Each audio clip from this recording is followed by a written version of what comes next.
Biodiversity and it's conservation. ठीक है, तो सभी बच्चों जल्दी से किताब निकालो और हम लोग समझते हैं कुछ चीजें। ठीक है, एक बार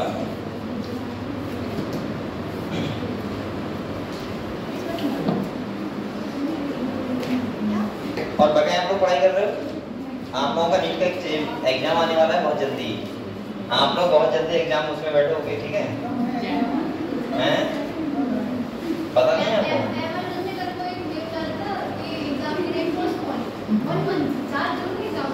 पानी उसका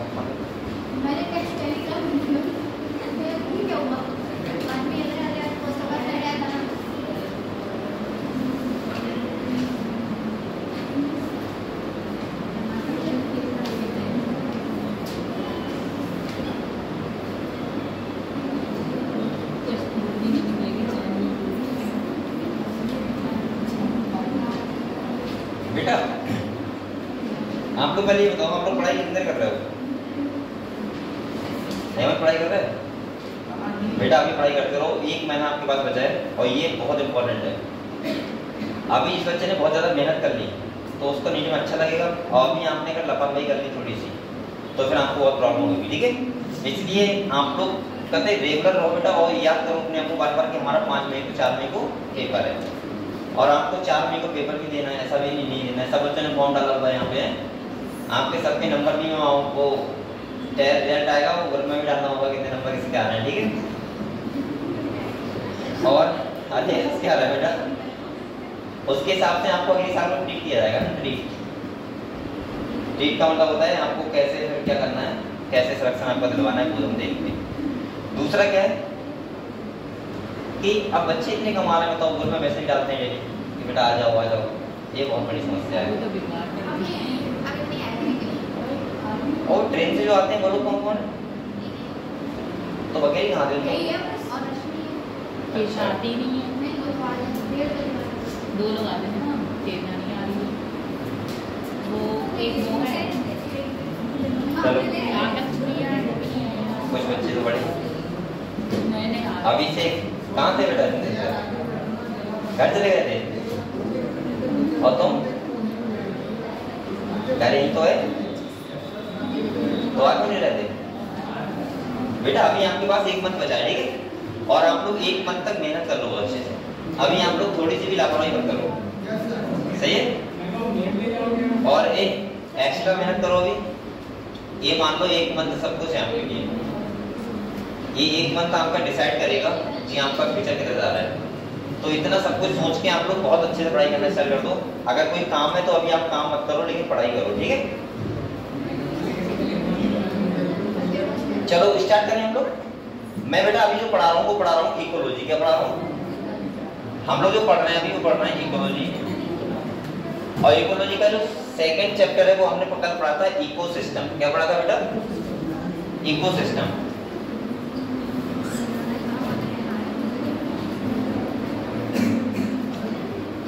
अब देखो अब समझो कुछ चीजें। मैंने आप लोगों को इकोसिस्टम के बारे में क्या बताया था भाई? इकोसिस्टम क्या होता है? मैंने कहा इकोसिस्टम का मतलब होता है जहां पे स्पीशीज या इंडिविजुअल्स आपस में इंटरेक्ट होकर रहते हो, और साथ में वो किसके साथ? एबायोटिक फैक्टर के साथ। एबायोटिक फैक्टर मतलब सॉइल हो गया, वहाँ का एटमॉस्फेयर कैसा है, वहाँ लाइट इंटेंसिटी क्या है, वहाँ पे भाई वाटर हो गया, सही है? सब कुछ मिला के हम लोग बोलते हैं एबायोटिक फैक्टर।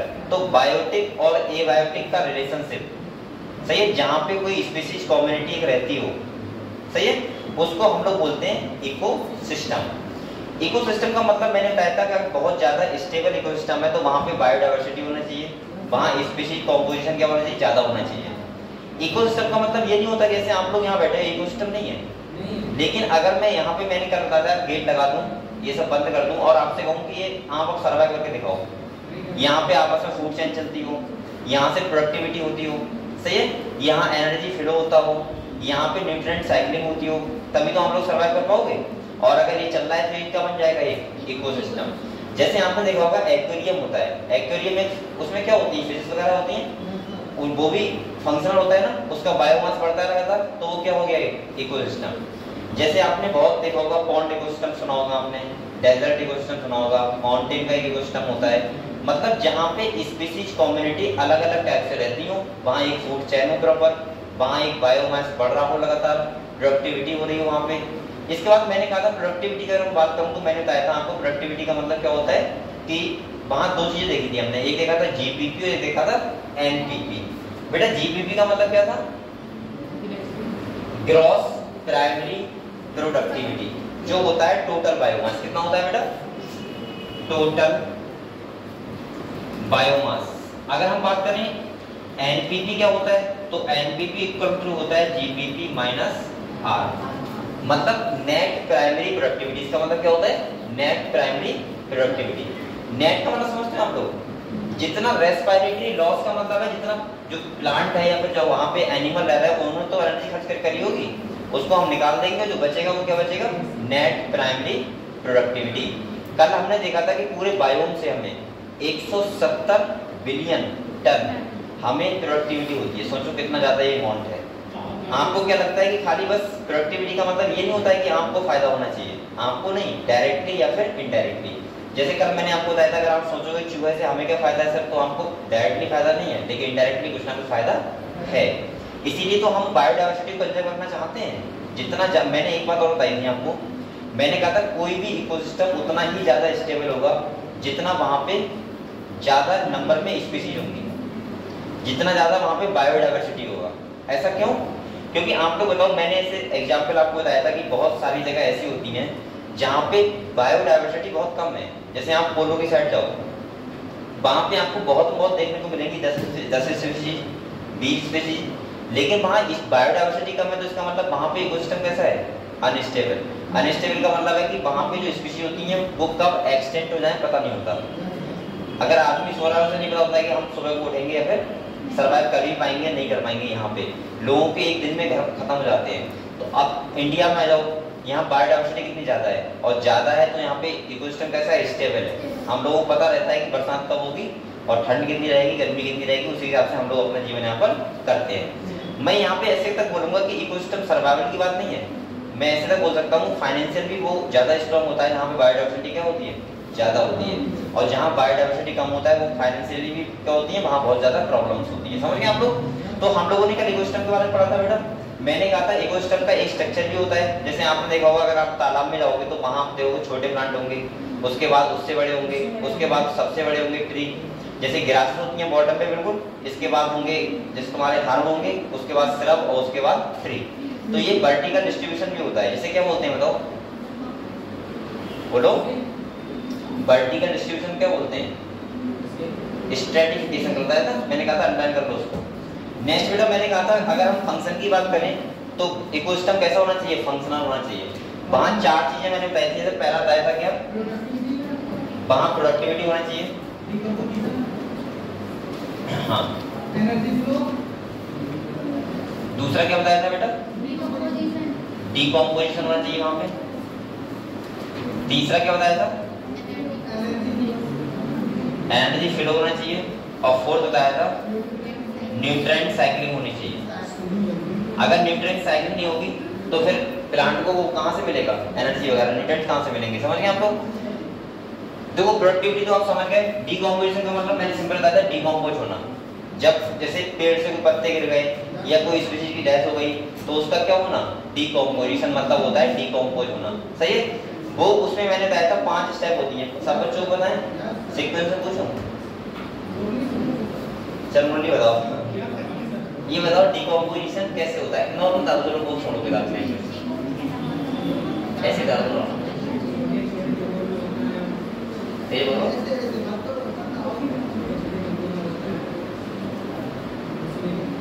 हिंदी बताओ कैसे आराम से।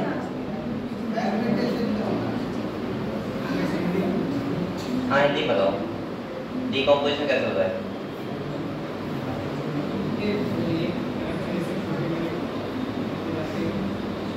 चलो मेरे को भी बात बताओ, डिकम्पोजिशन स्टेप बताओ। हाँ फिर मैंने कहा था कल सीक्वेंस मिल जाएगा 1 2 3 में लिखवाए थे। हाँ हाँ इमिग्रेशन और मिनरलाइजेशन बेटा ये नीट में क्वेश्चन आएगा, ध्यान रखना, और वो सीक्वेंस ही पूछेगा कि पहले क्या होता है उसके बाद क्या होता है। बच्चे बहुत कंफ्यूज होते हैं। पहले मैंने बताया था क्या होता है, पहले फ्रेगमेंटेशन। अगर डिकम्पोजिशन होता है तो सबसे पहले फ्रेगमेंटेशन ही होता है, फ्रेगमेंट से डिवाइड होती है।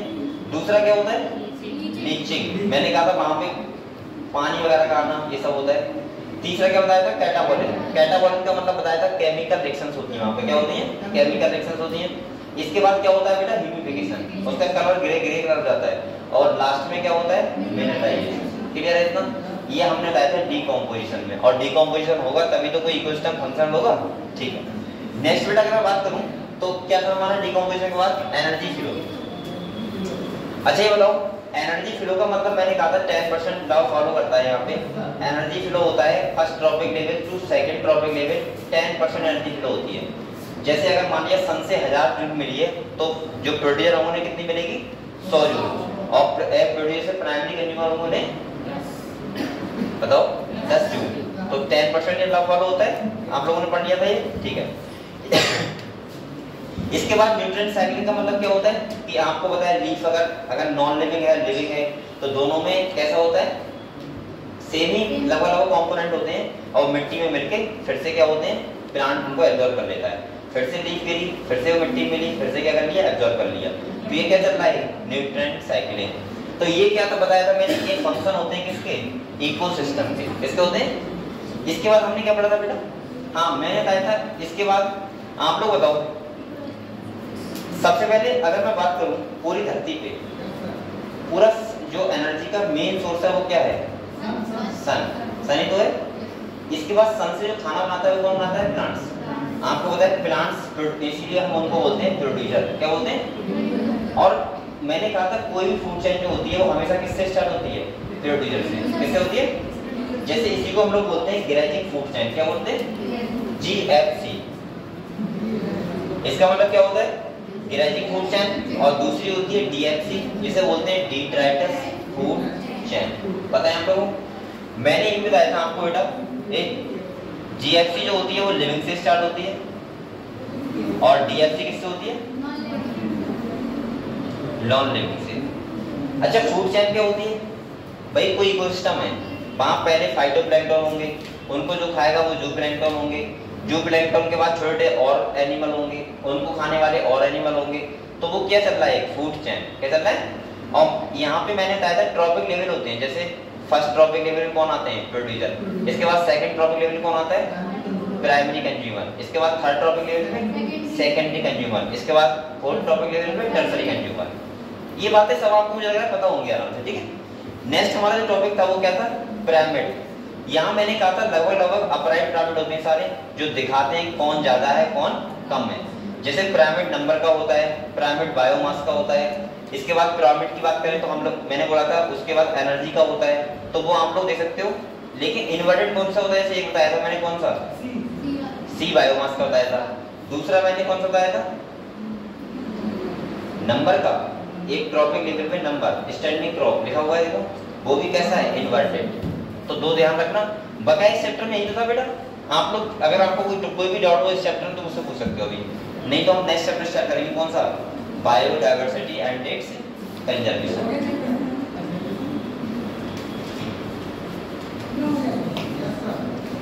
छोटा चैप्टर था ये,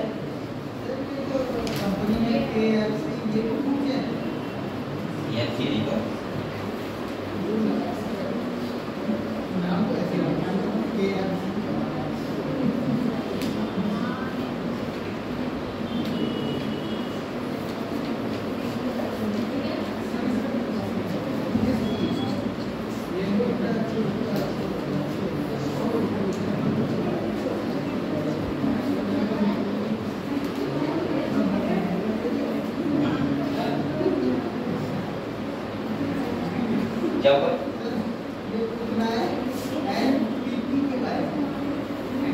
NPV का मतलब होता है नेट प्राइमरी प्रोडक्टिविटी, ठीक है। और GPV का मतलब होता है ग्रॉस प्राइमरी प्रोडक्टिविटी। अच्छा ये मुझे बताओ, कोई बच्चे को बताए, अगर मैं तुम लोगों से पूछूं सेकेंडरी प्रोडक्टिविटी क्या होगी, तो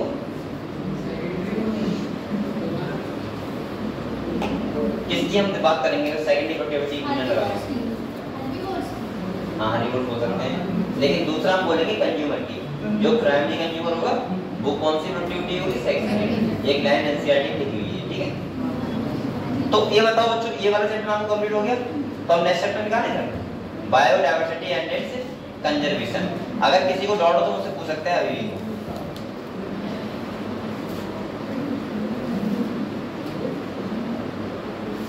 और बेटा सभी लोग प्रेजेंट रहो क्लास में।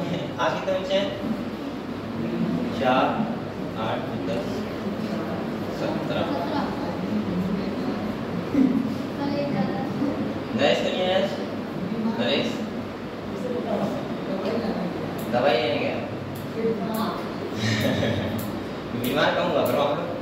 तुम कल क्यों नहीं आई थी? अब ठीक हो?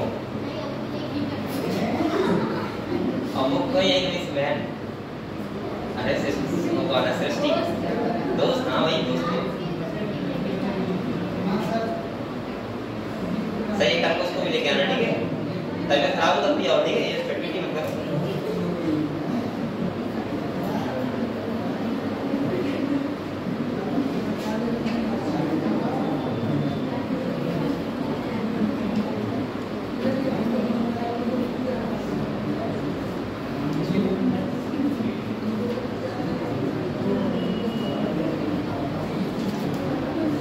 और एक बात और सुनो बेटा, सुन लो। अभी आप लोग अपना पूरा टाइम टेबल बना लो, 3 दिन तक फॉलो कर लो उसको अच्छे से। और लगभग आप लोग 3-4 घंटा इसमें पढ़ा करो बैठ के, 3 से 4 घंटा एक सब्जेक्ट मतलब। और डेली आप लोग 3 मिनट कंटिन्यू करो, ठीक है। अभी आप लोगों को सेल्फ स्टडी की जरूरत है बहुत ज़्यादा, लेकिन साथ में ये भी रिवीजन की बहुत जरूरत है, ठीक है। वो साथ में लगता रहे तो ज़्यादा अच्छा रहेगा। चलो नेक्स्ट चैप्टर निकालते हैं। अब हम लोग पढ़ेंगे बायोडायवर्सिटी एंड इट्स कंजर्वेशन। निकालो।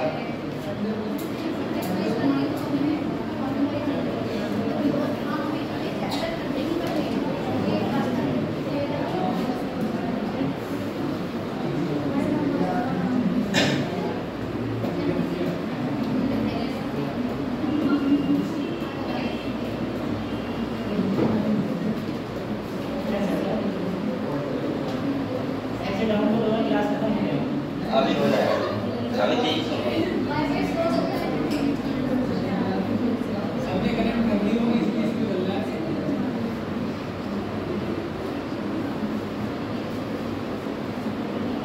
इसका नेट सबके पास है ना?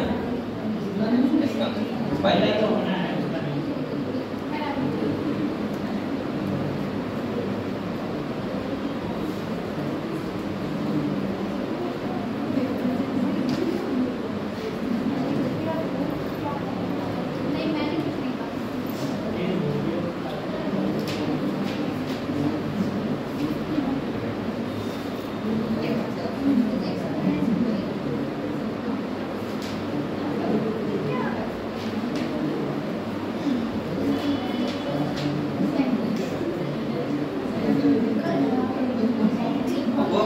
जो मैसेज ग्रुप में करता है, एक लड़का सहवाज अंसारी, वो कौन है?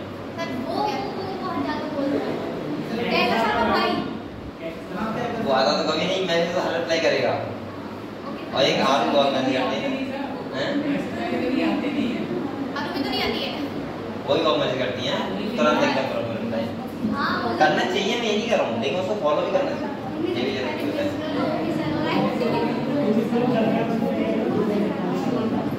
आप सही से बेटा बोलो मतलब।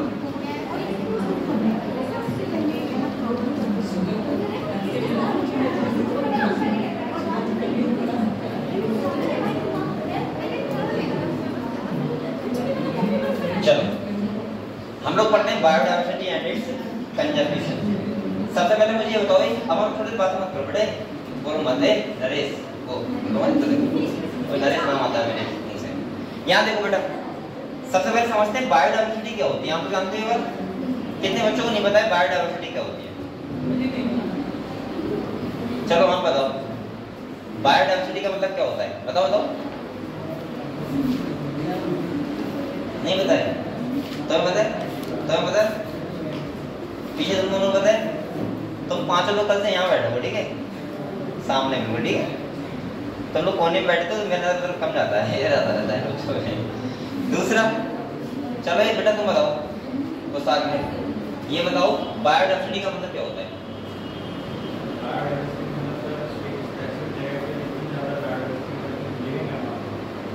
कितनी ज्यादा लिविंग है? हाँ चलो आप बताओ, अभी से बताओ, कुछ तो बताओ बेटा। यही तुम्हारा भी आंसर है, यही इसके वाला ठीक है। तुम बताओ अंशिका। जीवों में विविधता को कहते हैं।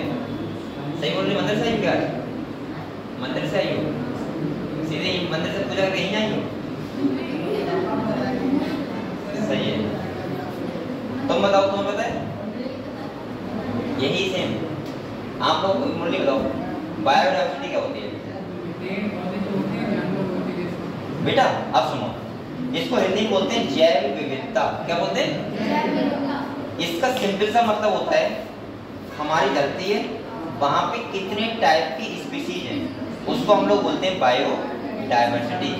मतलब number of species present on earth. मतलब जितनी ज्यादा धरती पे नंबर ऑफ स्पीशीज होंगे उसका बायोडाइवर्सिटी उतना ही ज्यादा होगा।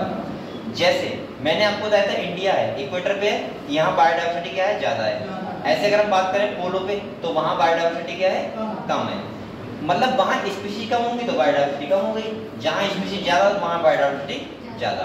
पहली बात। दूसरी बात सुनो, अब ये एक नाम आया बेटा यहाँ पे कंजर्वेशन। क्या है कंजर्वेशन? का मतलब जानते हो क्या होता है?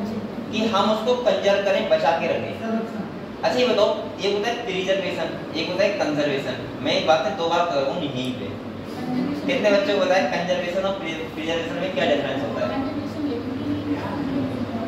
प्रिजर्वेशन चलो ये बताइए, 10वीं है, बताओ। कंजर्वेशन हम कब यूज करते हैं, प्रिजर्वेशन कब करते हैं?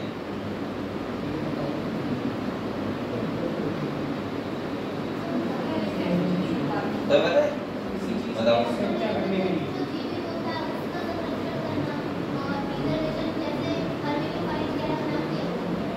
अभी इसमें क्या बोलते हैं? प्रिजर्वेशन। मुरलीधर बता दो। मैं बच्चों से पूछता हूँ, उनका माइंड एक्टिव रखना, सो जाएंगे। कंजर्वेशन का मतलब होता है सिंपल सा लिविंग। अगर मैं किसी को जैसे मान लिया, जैसे एक दीपल है, इसको मैं बचा के रख रहा हूँ कंजर्वेशन, तो अब मैं बोलूँगा कंजर्वेशन। अब मैं इस पेन को बचा के रख रहा हूँ कि ये बेकार ना हो जाए, तो उसको क्या बोलूँगा? प्रिजर्वेशन। नॉन लिविंग को प्रिजर्वेशन और कंजर्वेशन किसको बोलते हैं? लिविंग। जैसे हम लोग हार्वेरियम फायर बनाते हैं तो वहाँ हम कंजर्वेशन नहीं बोलेंगे, वहाँ प्लांट को हम तोड़ के और लगाते हैं सीड पे, तो इसलिए बोलते हैं उसको प्रिजर्वेशन। अब पहला क्वेश्चन आपके मन में ये आएगा सर कि यहाँ पे चैप्टर का नाम बायोडाइवर्सिटी कंजर्वेशन, कंजर्वेशन क्यों जरूरी है? क्यों हमें करना चाहिए कंजर्वेशन? क्यों बचा के रखना चाहिए? हम तो चूहे को मरने देंगे, क्या दिक्कत है हमें? भाई आप लोग होता है चूहा देखा तुरंत मार दिया, ऐसा करते हो? अरे बहुत लोग मार देते हैं भाई। दूसरा हम तो मैंने ये बोला, मैंने फिर से बोल रहा हूँ आपको, अगर आपको किसी भी स्पीशीज से अगर आपको डायरेक्टली फायदा नहीं है, लेकिन ध्यान रखना आप लोगों को इनडायरेक्टली फायदा होगा। मतलब मैं ऐसे बोल सकता हूँ कि यहाँ पे जितनी भी ज्यादा स्पीशीज हैं उतना आपके लिए सोच रहे हो कि आप लोग सोच रहे हो मुझे क्या फायदा, आपसे मतलब नहीं है। हो सकता है कि उसके फूड चेन में कोई और स्पीशीज का इन्वॉल्वमेंट हो। जैसे मेढक से आपको नहीं फायदा, लेकिन सांप को तो फायदा है। अगर मेढक नहीं रहेंगे तो सांप खाएगा क्या? फिर फिर सांप नहीं मर जाएंगे तो सांप को जो खाते हैं उनको भूखा खाएंगे। मतलब एक हिसाब से हम बोल सकते हैं कि आने वाले टाइम वो एक टाइम पे आके अगर ऐसे जोड़ते रहे तो एक टाइम पे ह्यूमन पे भी केस आ जाएगा कि आप पे नहीं खाने के लिए कुछ भी नहीं बचेगा। तो मैं ऐसे बोल सकता हूँ कि सिंपल सा बायोडाइवर्सिटी इसीलिए बहुत जरूरी है कि हमारे लिए बेटा इकोसिस्टम पहली बात तो स्टेबल होता है। क्या होता है? इकोसिस्टम क्या होता है? स्टेबल होता है। दूसरा, एक साइंटिस्ट थे, मैं आपको बताऊंगा, उन्होंने इसको एक्सपेरिमेंट करने के लिए क्यों बचाना चाहिए एक एक्सपेरिमेंट किया। उन्होंने 2 प्लॉट लिए, एक प्लॉट बनाया 1, यहाँ देखो बेटा, उन्होंने एक प्लॉट लिया 1 और एक लिया 2। इन्होंने एक एक्सपेरिमेंट किया और इन्होंने देखा, बताना चाहा कि क्यों कंजर्वेशन करना चाहिए। इन्होंने यहाँ पे स्पीशीज का नंबर बहुत रखा, जैसे 100 रख दिया, मतलब 100 टाइप की स्पीशीज यहाँ प्रेजेंट है, सही है, जिसमें तुम्हारा मतलब ये इकोसिस्टम की बात कर रहा हूँ मैं। और यहाँ पे थी खाली 20। टाइप की। तो इन्होंने एब्जॉर्ब ये किया कि जहाँ पे 100 थी, पहली बात तो यहाँ प्रोडक्टिविटी ज़्यादा हो रही थी, क्या ज़्यादा हो रही थी, वो तो आप समझदार हो, ज़्यादा स्पीशीज होंगी प्रोडक्टिविटी ज़्यादा होगी, और यहाँ कम है तो कम होगी। लेकिन दूसरा इन्होंने ये भी बताया कि जो एक्सीडेंट यानी कि स्पीशीज के खतरा थे खत्म होने के यानी कि विलुप्त होने के, वो बेटा कहाँ ज़्यादा थे, यहाँ पे, और यहाँ पे एक्सीडेंट होने के चांस क्या थे, ना के समान। मतलब इन्होंने ये बताना चाहा था कि जहाँ बायोडाइवर्सिटी ज़्यादा होती है वहाँ इकोसिस्टम स्टेबल होता है, और अगर इकोसिस्टम स्टेबल है तो वहाँ हमारे खतरा खत्म होने क्या रहते हैं, कम। जहाँ पे स्पीशीज कम होती हैं तो वहाँ पे बहुत आसानी से फूड चेन टूट जाती है, और टूट जाएगी फूड चेन तो इसका मतलब क्या होगा, वहाँ एक्सटेंट होने के खतरा क्या रहेंगे, ज़्यादा। इसी यही कारण है, इसीलिए हमें स्पीशीज को या फिर हम बोल सकता हूँ बायोडाइवर्सिटी को बचा के रखना चाहिए। समझ गए हम लोग? अब हम लोग चैप्टर थोड़ा पढ़ते हैं, इसके बाद अगले ये सब बातें बताऊंगा, आते रहेंगे एक्सपेरिमेंट, ठीक है। अब यहाँ पे देखो, अब आपको यहाँ पे आप लोग बहुत ज्यादा कंफ्यूज रहोगे इस चैप्टर में, क्योंकि आप लोग इतना अनुमान लगाते हो उससे बहुत ज्यादा कहीं ना कहीं स्पीशीज है। जैसे अगर मैं आपसे बोलूँ, आपने चींटी कितने टाइप की देखी है, चींटियाँ हैं, बताओ बताओ आप लोग बताओ। अरे नहीं, वैसे आपने तीन टाइप दो तीन तो मैंने देखी है, एक लाल वाली चींटी और एक काली वाली। चलो 3 टाइप की मानते हैं।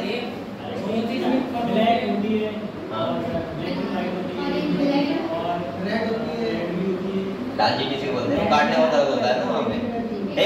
सही है सही है। अब बात सुनो, मैं मान लेता हूँ आपने 10 टाइप की देखी है, लेकिन बेटा अगर पूरा हम धरती पे देखें तो पता है कितनी टाइप की है, 20,000 टाइप की चींटी खाली।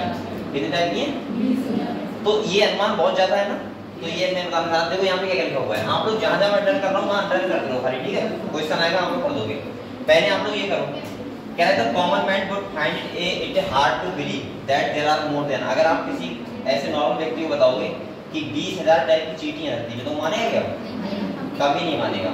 तो यहाँ कह रहे हैं देखो, 20,000 species of ant, 3 lakh species of beetles and 28,000 species of fishes and nearly 20,000 species of orchids. सोचो मछलियों कितनी है बेटा? 28,000 टाइप की मछलियां हैं बेटा। चींटियां बहुत टाइप की है ना। चलो इनको ट्राई करो, सबको क्वेश्चन पूछ सकता है डायरेक्ट हो यहाँ से, समझ गए? आगे ले जाओ बेटा।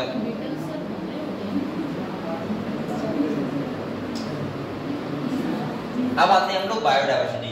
मैंने आपको ये बताया बायोडाइवर्सिटी का मतलब number of species present on earth, उसको हम लोग बोलते हैं बायोडाइवर्सिटी, या कितने टाइप की स्पीशीज उसको बोलते हैं हम लोग बायोडाइवर्सिटी। बेटा अगर इसके भी हम टाइप देखें कि कितने लेवल पे हम बायोलॉजिकल ऑर्गेनाइजेशन कर सकते हैं, किसके हिसाब से, बायोडाइवर्सिटी, तो कितने टाइप का है? 3 टाइप का। कितने टाइप का है? 3। पहला है तुम्हारा जेनेटिक, दूसरा है स्पीशीज और तीसरा है इकोलॉजिकल डाइवर्सिटी। सबसे पहले हम लोग बात करते हैं जेनेटिक डाइवर्सिटी। किसका करते हैं? जेनेटिक का मतलब पता है क्या होता है? जेनेटिक का मतलब होता है सेम स्पीशीज होगा लेकिन उसके बहुत सारे टाइप होंगे। जैसे आज सपोज मानो आप लोगों ने आम देखा होगा, आम जैसे ये, अब आम एक टाइप का नहीं होता है, 10 टाइप के होते हैं।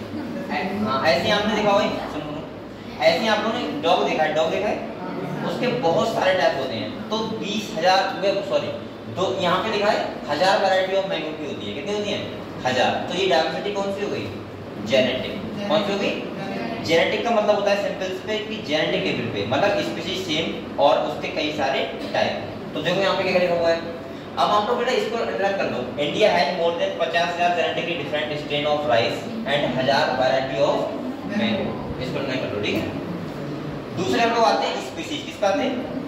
अब स्पीशीज का मतलब तो समझ रहे हो, नंबर ऑफ स्पीशीज। जैसे हम यहाँ पे बहुत अच्छा लिखा हुआ है बेटा, एक पॉइंट लिखा हुआ है यहाँ पे देखो, कह रहे western ghat have a greater amphibians species diversity than the eastern ghat. ये क्वेश्चन नीट में आ चुका है, इसको नोट करो कि स्पीशीज कहाँ पे ज्यादा है, वेस्टर्न घाट पे या फिर ईस्टर्न घाट। अच्छा ये कैसे याद रखोगे आप लोग, बताओ बताओ।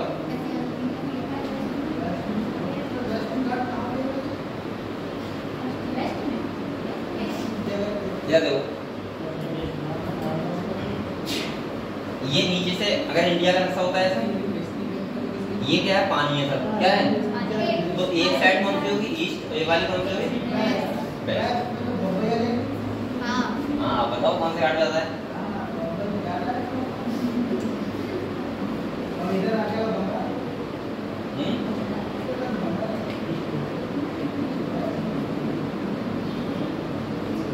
आप लोग ध्यान रहेगा। तो यहाँ पे लिखा हुआ है वेस्टर्न घाट पे क्या होगा? स्पेसिफिक डायवर्सिटी ज्यादा होगा कंपेयर टू ईस्टर्न घाट की। ध्यान रखना आपको कैसे भी ध्यान रखना, ठीक है? कोई ट्रिक बना दो वरना भूल जाओ बेटा।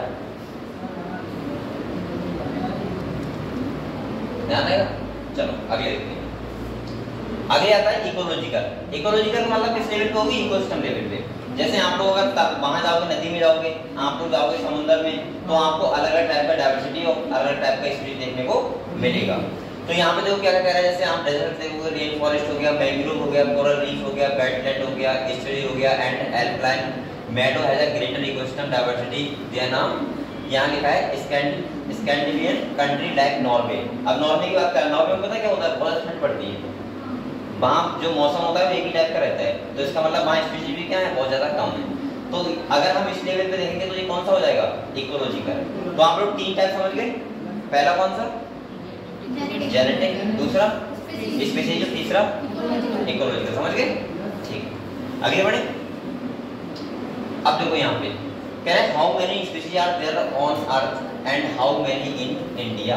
अगर हम बात करें इंडिया में कितनी है और धरती में कितनी है, सबसे पहले मुझे ये बताओ, मैंने आपको कई बार बोला है, मैंने कहा धरती पे अगर हम इक्वेटर पे देखें, किस पे देखें? तो इक्वेटर पे सबसे ज्यादा स्पीशीज होती है। अगर हम पोलो की तरफ जाओगे, ऐसे नॉर्थ की तरफ या फिर साउथ की तरफ, तो स्पीशीजनेस क्या होगी? हमेशा कम। क्या होगी? जैसे यहाँ पे देखो आप लोग, अगर मैं यहाँ पे धरती है ये अर्थ हमारी, और बेटा ये क्या हो जाएगा? इक्वेटर। क्या हो जाएगा?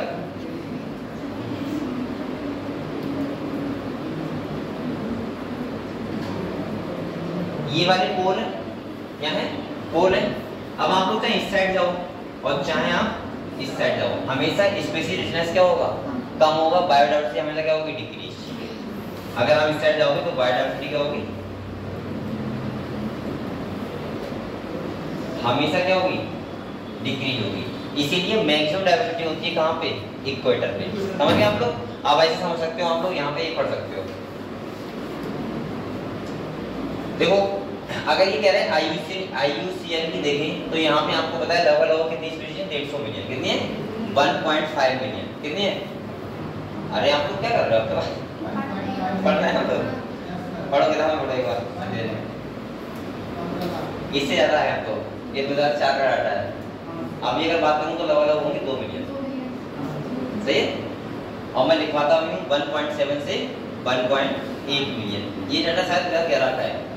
अगर आपकी बात करें तो कितना होगा? लगभग 2 मिलियन स्पीशीज होंगी। ठीक है,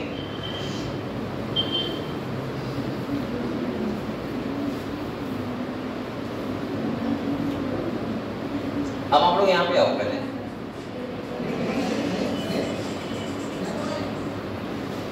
ये वाला डाटा देखो, ये इम्पोर्टेंट। ठीक है, क्या हुआ?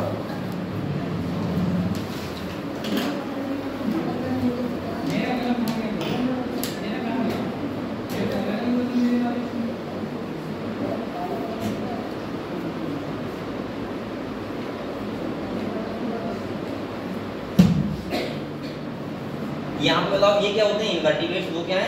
वर्टिब्रेट्स। और ये क्या है? प्लांट। अगर हम यहाँ पे देखें किस किस पे ज्यादा है, किसकी कम रहती है, तो हम पता लग जाएगा। सबसे पहले मैं कुछ पूछ रहा हूँ आप लोगों से, बताओ बेटा, आप सब लोग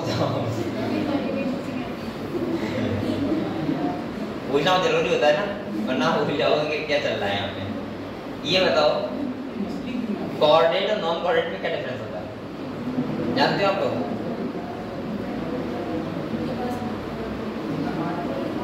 हाँ सही बोल रही, सही बोल रहा।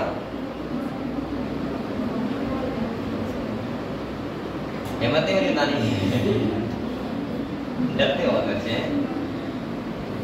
नहीं पता किसी को? अच्छा ये बताओ, नॉन कोऑर्डिनेट का कोई एग्जांपल बता दो खाली, बस एक एग्जांपल बता दो इससे नॉन कोऑर्डिनेट्स का। कोई भी जैसे कि एनिमल का नाम बता दो सर, ये नॉन कोऑर्डिनेट्स होते हैं।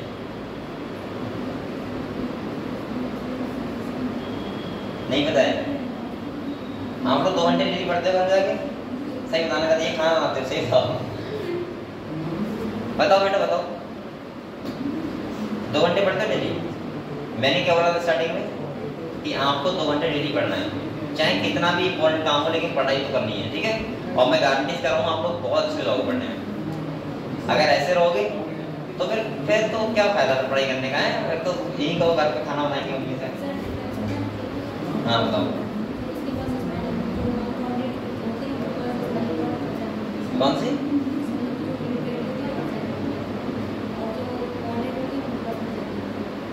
प्रेजेंट होती है, नो टू गॉड, ये बोला। और क्या बोला? कौन सी गॉड?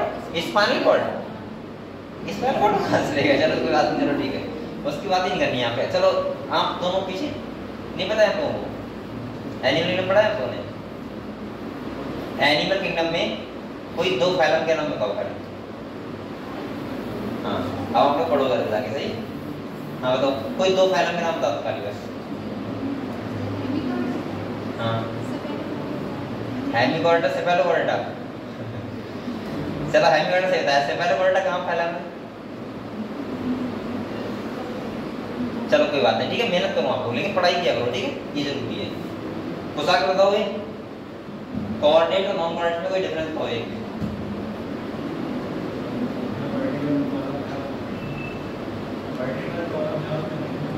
किसमें नॉन कोऑर्डिनेट नहीं? हाँ नहीं है, वर्टिकल का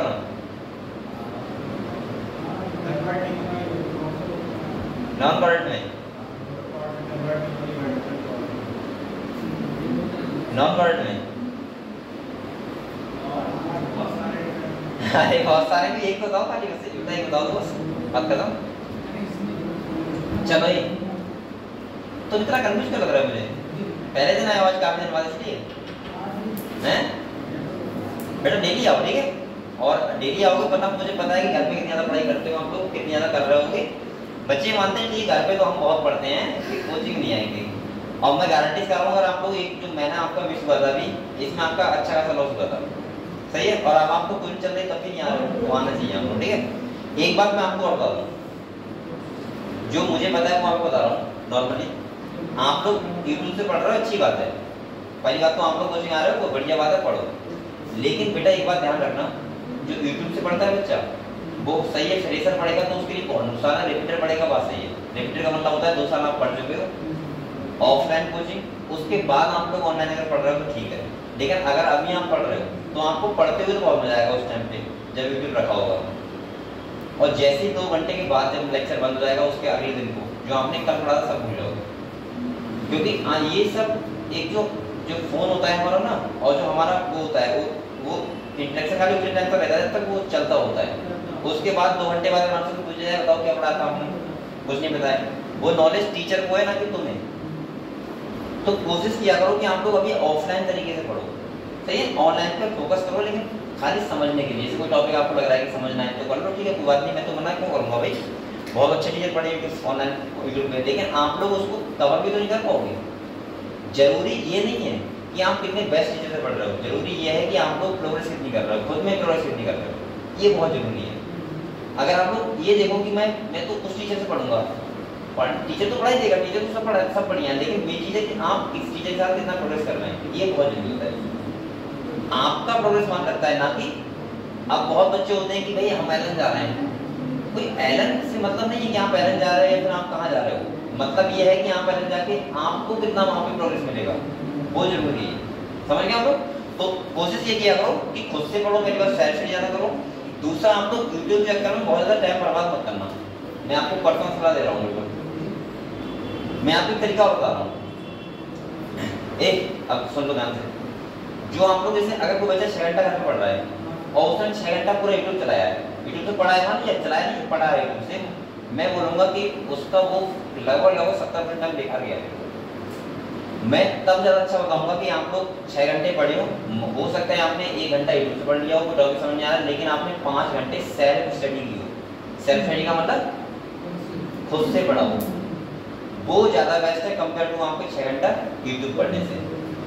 ऑफलाइन का मतलब क्या होता है, टोटल वही होता है जो हम सेल्फ स्टडी कर रहे हैं वैसे ऑफलाइन का मतलब, लेकिन ऑनलाइन चक्कर में बहुत ज्यादा पढ़ना मत, वरना आप लोग, मैं मना नहीं कर रहा हूँ कि मैं मेरा कुछ लॉस जा रहा है, आपका मोबाइल आप देखो करके, लेकिन मैं आपको बता रहा हूँ आपको प्रोग्रेस नहीं हो पाएगी ज़्यादा। तो ये कोशिश करना कि आप लोग सेल्फ स्टडी कितनी करो। आप लोग एक बात और बताओ बेटा, सुनो, जब एंड्रॉइड फोन नहीं थे तो क्या बच्चों के सिलेक्शन नहीं होते थे क्या? तब भी होते थे। आजकल हम लोग क्या हो गए, डिपेंडेंट हो गए कि फोन होगा हम लोग यूट्यूब चलाएंगे, भाई कोई बात मिल गई तुरंत गूगल कर लिया। क्या गूगल नहीं तो बच्चे पढ़ाई नहीं करते थे?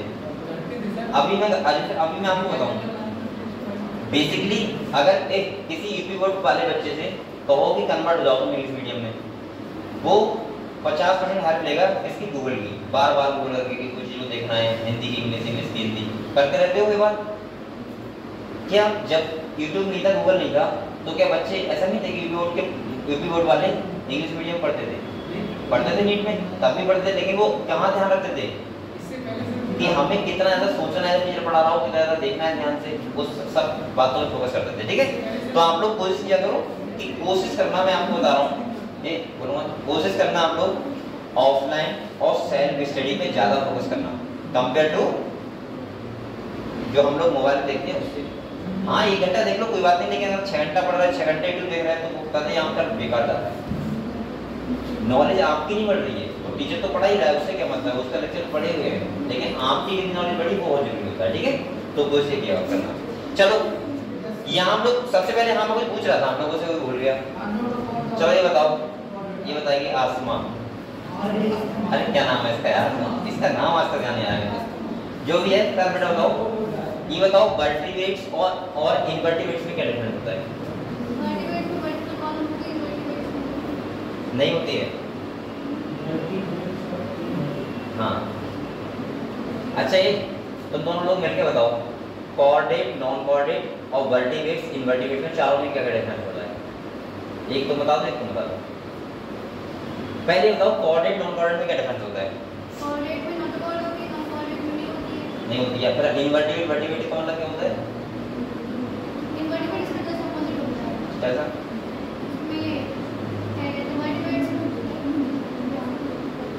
वो पहुंच रही है लेकिन फंस रही है, क्या था पहुंच तो वहीं लग रही है। एक्सप्लेन नहीं कर पाती हूं ये। चलो कोई बात नहीं, चलो ये समझाओ कुछ समझा, ये vertebrate invertebrate coordinate non coordinate बेदा एग्जांपल करता हूं, बेदा एग्जांपल बुझ रहा हूं।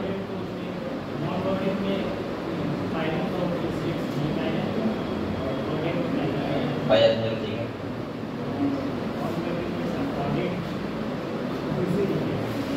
नहीं मुझे बेदा एग्जांपल बताओ, जैसे नॉन कोऑर्डिनेट का एग्जांपल बताओगे।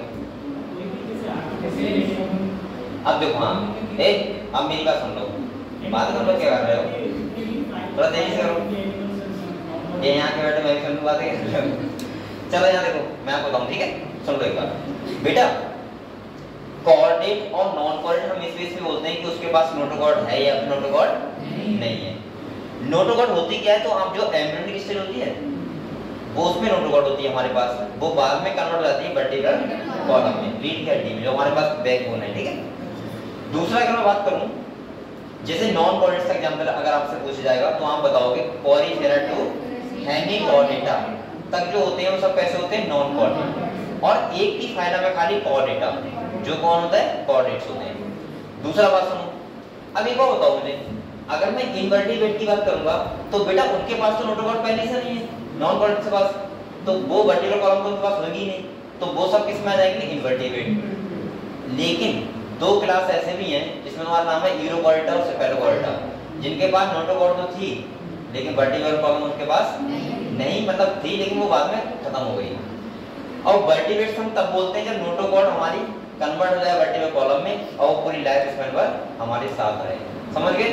इसीलिए एक लाइन यहाँ पे लिखी बहुत अच्छी, all vertebrates are coordinate but our coordinates are not. कभी ये मत समझना कि हम कोऑर्डिनेट्स को वर्टिब्रेट बोल सकते हैं, नहीं, उसमें 2 क्लास हैं जिसको हम इनवर्टिब्रेट्स भी बोलते हैं, जिसमें यूरोकॉर्डिनेटा होगा, कौन सा होगा, सेफेलोकॉर्डिनेटा। क्लियर है आपको? अगर ये पता है तो क्लियर होगा, ठीक है। तो बेटा यहाँ पे बात हो रही है इनवर्टिब्रेट्स की, यहाँ बात हो रही है वर्टिब्रेट्स की, और यहाँ बात हो रही है प्लांट्स की।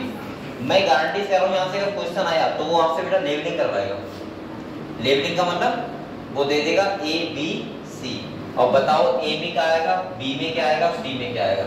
इसीलिए डायग्राम को बहुत अच्छे से देख लो, एक क्वेश्चन नीट में 100% आएगा। चलो करते हैं बात यहाँ पे क्या,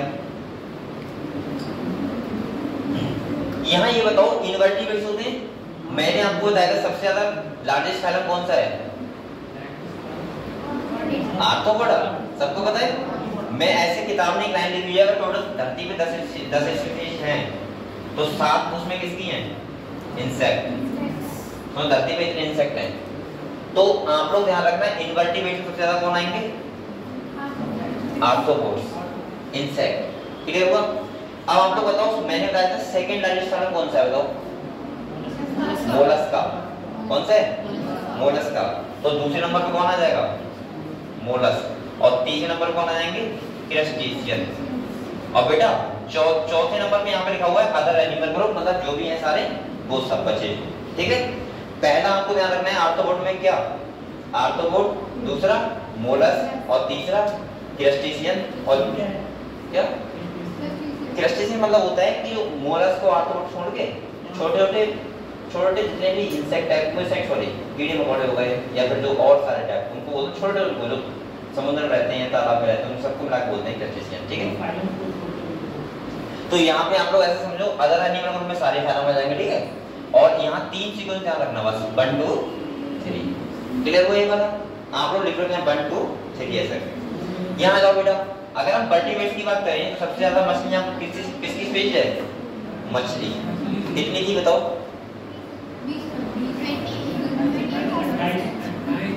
कितनी थी, बोलिएगा कितनी थी मछलियाँ, कितनी थी, 28 थी। हाँ, तो मैं ये नहीं कराऊंगा कि ड्राइव ना करूँ आपको, कंफ्यूज तो करना चाहिए। एक पहला कौन आएगा, फिशेस, सबसे ज्यादा फिशेस होती हैं। दूसरे नंबर कौन होता है बेटा, बर्ड्स, चिड़िया, और तीसरे नंबर पे, और इसके बाद मुझे लग रहा है मैमल्स और एम्फीबियंस लगभग सेम है, तो आप लोग कोई से लिख लो। मेरे हिसाब से ज्यादा होंगे मैमल्स, कौन ज्यादा होंगे, और इसके बाद 5 में कौन आएंगे, एम्फीबियंस। लिख लो ऐसे। यहाँ से क्वेश्चन 100% आएगा, ध्यान रखना है लेबलिंग के लिए।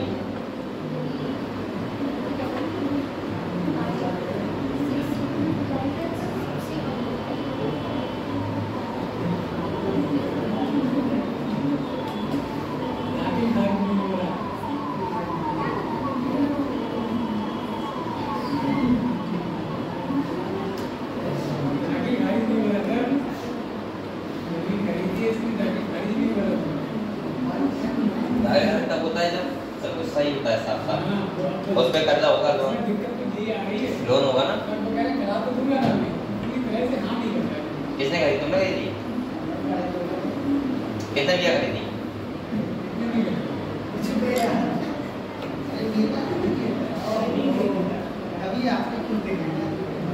भाई खरीदी तो पार्टी है, तो बच्चों को क्या दिक्कत है। कल तुम्हें क्या मिला था, मिला था बस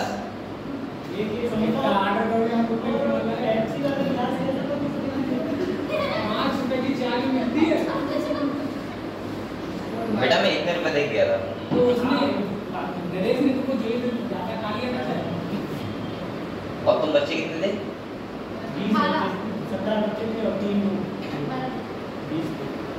अब मैं क्या करता हूँ, मेरे मुझे पढ़ा के कुछ चला गया, मैंने तो आपसे बोला था मैं आज आता। चलो कोई बात नहीं, अब जो खा लिया वो तो चला गया। अगले देखते हैं बेटा, यहाँ पे देखो, ये समझ गए आप लोग, एम्फीबियंस से समझ गए। अगले देखो बात करते हैं इसकी, प्लांट्स की। यहाँ पे अगर प्लांट्स देखें तो यहाँ पे तो सबसे ज्यादा क्या लग रहा है, एंजियोस्पर्म में फंजाई,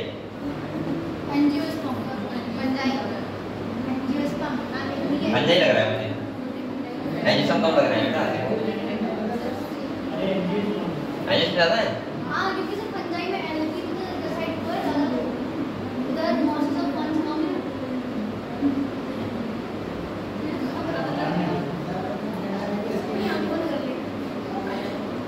ये बराबर ही है, बिल्कुल सेम टू सेम, लगभग बराबर है, कोई ज्यादा डिफरेंस नहीं है। अगर यहाँ इधर ज्यादा है तो इधर ज्यादा है, देखो लेकिन हाँ लग रहा है एंजियोस्पर्म। चलो ये यहाँ पे एंजियोस्पर्म या फिर इसको दोनों बराबर नंबर दे दो, कोई बात नहीं। इसके बाद कौन आएगा? एल्गी। और 4 नंबर पे क्या आएंगे बेटा? लाइकेन भी और फन भी लगा हुआ क्या है? बराबर ही है। सही है? नहीं मोसेस आएंगे। हाँ 4 पे मोसेस और 5 पे ये, 6 पे ये। समझ गए आप लोग? तो ये आप लोग लिख लो और ये आप लोगों का पूछ जाएगा हैं। अगर फंगस मैं एक बार चेक करूँ इसे लिखा है नहीं लिखा होगा।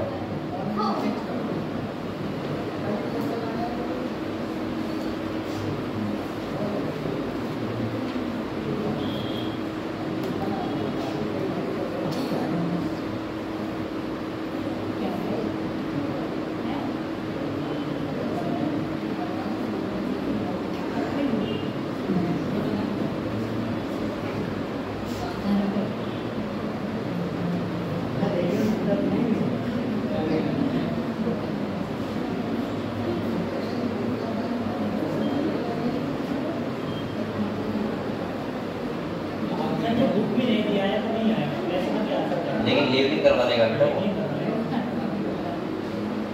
तो ऐसा ना रखोगे इधर फंगस थे उधर एंजियोस्पर्म थे, ऐसे रखोगे। अरे सब वो डालिए फंजाई की ज्यादा है। ओ फंगस सामने है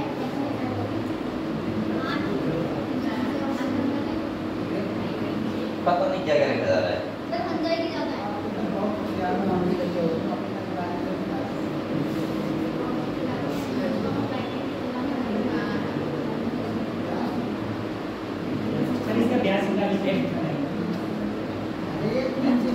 एंजियोस्पर्म ला दिखा रहा है एंजियोस्पर्म का एंजियोस्पर्म ये गूगल पे गलत बता रहा है क्या?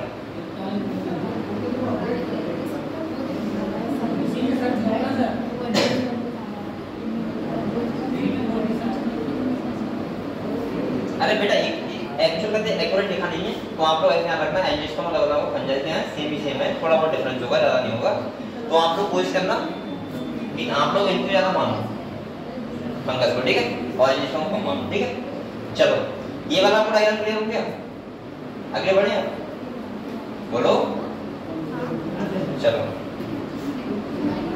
बेटा यहाँ पे देखो ये लिखा हुआ है, कह रहा है more than 70% of the all species recorded are animals while plants including algae, fungi, bryophyte, gymnosperm and angiosperm.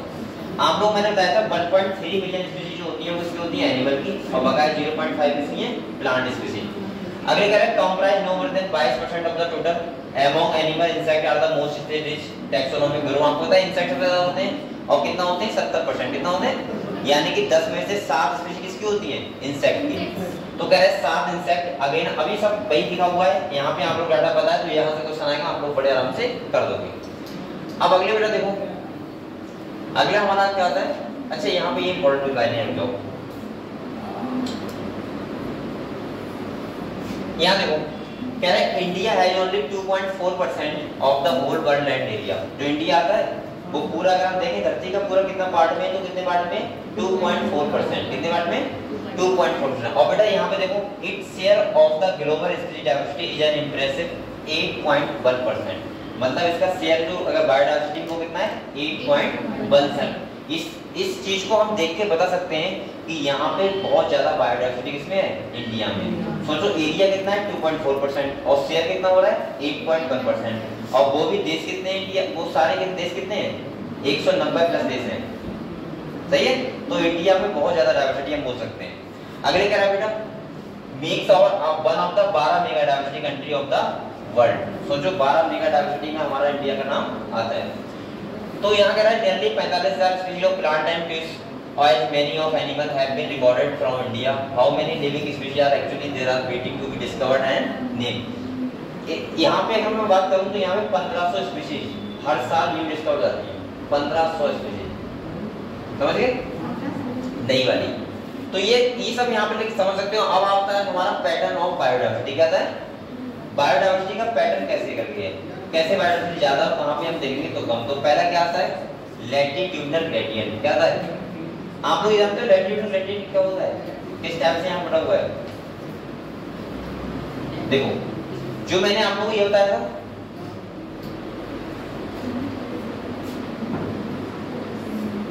ये धरती है मान लिया, और ये क्या है बेटा, इक्वेटर।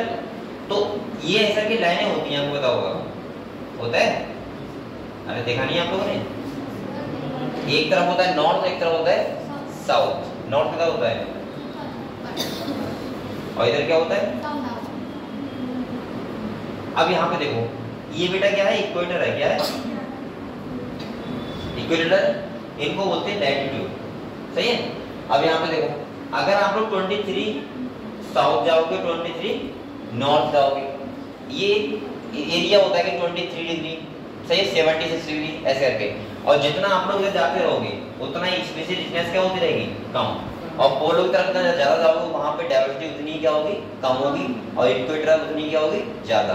यहाँ पे सब कुछ एक लिखा हुआ है, देखो ये समझ के आपको नॉर्थ साउथ की बात क्या हो रही है, पोलो की तरफ जाने की बात हो रही है, ठीक है, नॉर्थ जा रहे हो या फिर साउथ जाओगे। यहाँ देखो, यहाँ पे आप लोग यहाँ से पढ़ो बेटा, कह रहा है in general specific diversity decrease as we move away from the equator towards the pole. अगर हम इक्वेटर से पोल की तरफ जाएंगे तो हमेशा बायोडाइवर्सिटी क्या होगी, कमी होगी। कह रहा है with very few exception tropic latitudinal range of 23.5 degree north to 23.5 degree south, कह रहा है harbor more species than the temperate or polar area। कह रहा है Colombia located near the equator has nearly 1400 species किसकी होती हैं, बर्ड की। क्या करो। और कह रहा है बाय न्यूयॉर्क में कितनी होती है, 105 स्पीशीज, और जो कितने पे 41 डिग्री पे। और कह रहा है एंड ग्रीनलैंड एंड 71 नॉर्थ जाओगे तो यहाँ कह रहा है ओनली कितनी बची, 56। तो जैसे जैसे हम आगे बढ़ रहे हैं, यानी कि जैसे हम जैसे जैसे जा रहे हैं वैसे वैसे क्या हो रहा है, स्पीशीज कम हो रही है। पहले कितनी देखी गई थी, 1400, उसके बाद कितनी है, 105, लास्ट में कितनी बची, 56। समझ गए? तो ये जो है डिस्ट्रीब्यूशन ये कैसा है, लैटिट्यूडनल ग्रेडियंट टाइप से। तो आप लोग पढ़ सकते हो, इसको आराम से पढ़ो बैठ के। ये डाटा पता है, ये डाटा आप लोग इस किताब का, मैं इस चैप्टर का एक तरीका बता रहा हूँ आपको तैयार करने का। ये ऐसे याद नहीं होगा आपको, क्योंकि इसमें खाली नंबर ही लिखा हुआ है हर जगह। आप लोग कोशिश करना कि इस चैप्टर के लास्ट में या फिर कॉपी बना लो, और जहाँ जहाँ डाटा लिखा हुआ है वो लिख लो पहले से एक बार, जो डाटा लिखा हुआ है, ठीक है।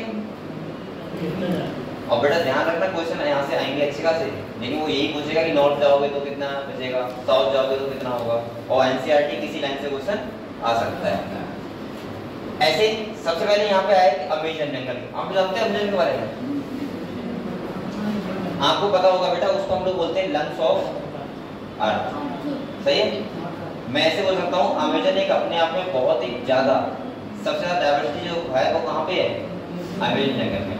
आप लोगों ने अगर अमेजन के बारे में नहीं सुना हो तो मैं आपको बता दूं, अमेजन जंगल छोटा मोटा जंगल नहीं है, जैसे अपना पीलीभीत वाला जंगल नहीं है, वो अपने इंडिया के जैसा, जितना एरिया में इंडिया है पूरा, उससे भी बड़ा है अमेजन फॉरेस्ट।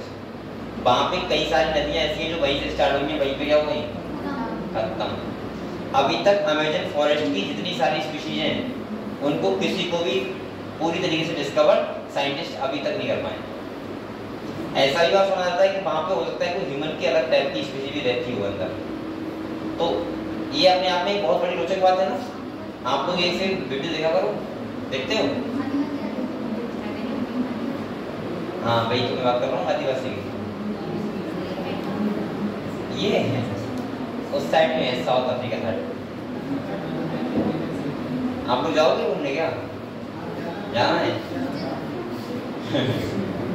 मत ही जाना।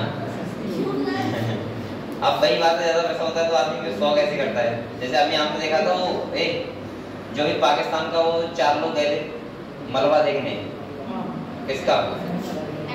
टाइटैनिक का। सही है। और वो 4 मारे गए थे। सुनो सुनो, 4 मारे गए थे। भाई क्या जरूरत थी तुम्हें?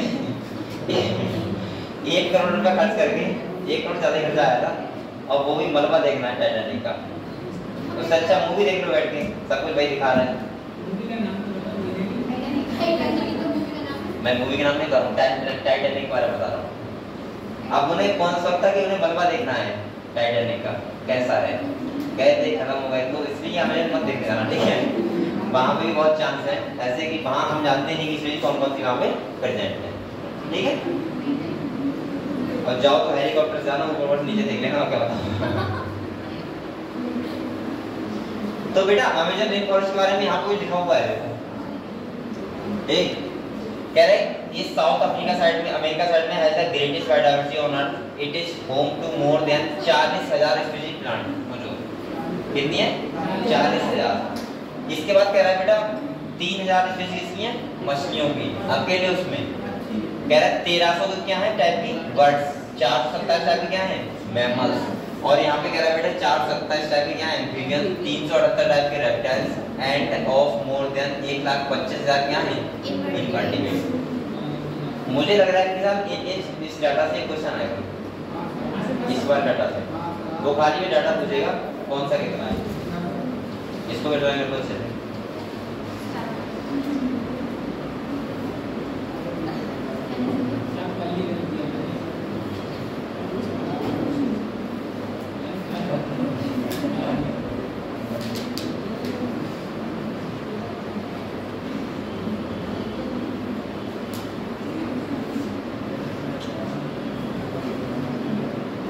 अब एक बात बताओ मुझे, अगर आपसे क्वेश्चन पूछे कि बायोडायवर्सिटी इक्वेटर पे क्यों ज्यादा है और पोलो पे क्यों कम है, उसका आंसर आप लोग कर दोगे? एक नॉर्मल बताओ टेम्परेचर का मतलब है, बताओ। हाँ मैंने क्या पूछा? मैंने पूछा इक्वेटर पे बायोडायवर्सिटी बहुत ज्यादा होती है, पोलो पे क्या होती है कम, तो पोलो पे कम क्यों होती है और इक्वेटर पे क्यों ज्यादा होती है?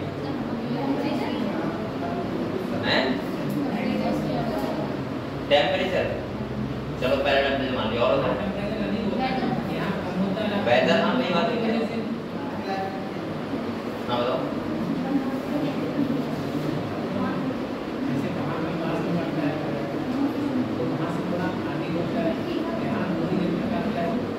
क्या दूरी का ही गया?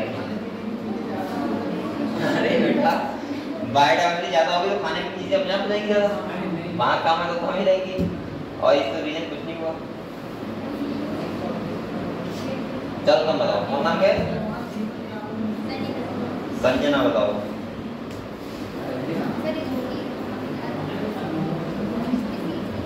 इसकी वजह से यही तो पूछ रहा हूँ मैं। चलो मैं बता रहा हूँ आपको। पहला बेटा ये है कि इवोल्यूशन जहाँ ज्यादा अच्छे से हुआ होगा वहाँ डायवर्सिटी क्या होगी ज्यादा। पहले जैसे मतलब इवोल्यूशन का मतलब जानते हो, मान लिया जैसे भारत है, हाँ हिंदी का भारत है, यहाँ पे 1 लाख पिछले सालों से कोई ज्यादा बहुत ज्यादा एनवायरमेंट में चेंजमेंट नहीं हुआ है, बहुत ज्यादा, जैसे कोई आपदा नहीं आई बहुत बड़ी, तो इसका मतलब डायवर्सिटी यहाँ पे क्या होगी ज्यादा। जब हम पोल तरफ जाएंगे मान लिया, तो वहां पे क्या होगा, जो 1000 सालों में वेरिएशन रहा होगा किसका, वेदर का, बहुत ज्यादा रहा होगा। जैसे एक साल ऐसी आई होगी बहुत ज्यादा ही ठंड है, मतलब 10 बजे ऐसे खत्म हो गई हमेशा के लिए, कभी क्या रहा होगा ठंड बहुत कम रहेगी। मतलब मैं बोल सकता हूँ कि वेरिएशन का जो डिफरेंस रहा होगा वो वहां कहाँ ज्यादा होगा, पोलो पे, और यहाँ पे क्या रह रहा है कम। एक बात सोच रहा हूँ आप लोग, और ये कब की बात कर रहा हूँ, हजारों सालों की। जैसे अभी मान लो इंडिया में एक साल ऐसा हो जाए कि इतनी गर्मी पड़े, वैसा हो तो ना ऐसा, इतनी गर्मी पड़े कि आदमी का जीना मुश्किल हो जाए, तो क्या बताओ यहाँ पे क्या स्पीशीज कम नहीं होंगी, खत्म होंगी। फिर एक साल ऐसा आ जाए कि बहुत ज्यादा ठंड पड़े, गर्मी बहुत कम पड़े, अब जो गर्मी में सर्वाइव करती वो तो सर्वाइव कर गई, चलो अब ठंड बहुत ज्यादा पड़ी थी वो खत्म हो गई। तो इसका मतलब जो सीजन का वेरिएशन होगा जहाँ ज्यादा होगा वहाँ स्पीशीज हमेशा क्या होगी कम।